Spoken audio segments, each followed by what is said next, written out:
If you're seeing the message itch.io and error has occurred, don't worry. In this video, I'm going to walk you through the quickest fixes step by step so you can get back to browsing, downloading, or publishing on itch.io again.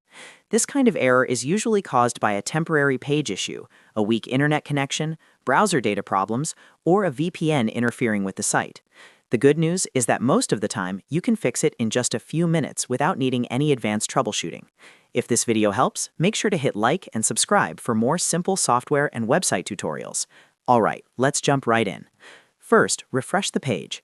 This sounds basic, but it often solves temporary loading errors right away. If the page is stuck or didn't load correctly the first time, a refresh can force itch.io to reload everything properly. On Windows, you can press Ctrl+R, and on Mac, you can press Command+R. If the error still appears after refreshing, the next thing to check is your internet connection. Open another website or app and make sure your connection is stable.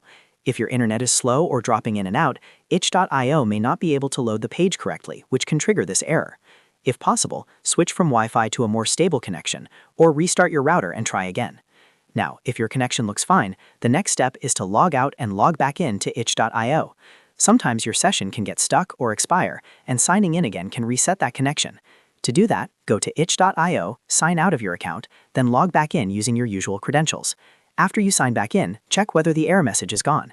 If it is still showing, the next step is to clear your browser cache and cookies. Over time, browsers store old data that can conflict with website loading, especially if the site has recently changed or your session data is corrupted. Go into your browser settings, find Privacy or History settings, and clear cached images, files, and cookies for itch.io or for your browser overall. Once that's done, close the browser completely, reopen it, and try itch.io again. This often fixes stubborn loading issues that keep showing the same error. Another important fix is to disable any VPN you might be using. Some websites, including itch.io, can block or behave oddly when a VPN is active, especially if the VPN server is flagged, overloaded, or located in a region that causes access issues. If you're using a VPN, turn it off temporarily and reload the page. If itch.io starts working again, then the VPN was likely the problem. In that case, you may need to keep it off while using the site or switch to a different server. After trying all of these steps, check itch.io again. In most cases, one of these simple fixes would get rid of the "an error has occurred" message and restore normal access. If the issue still isn't resolved, it may be a temporary problem on itch.io's side, so waiting a little while and trying again later can also help. If this tutorial saved you time, please give it a like and subscribe to the channel for more quick troubleshooting guides. Thanks for watching, and I'll see you in the next one.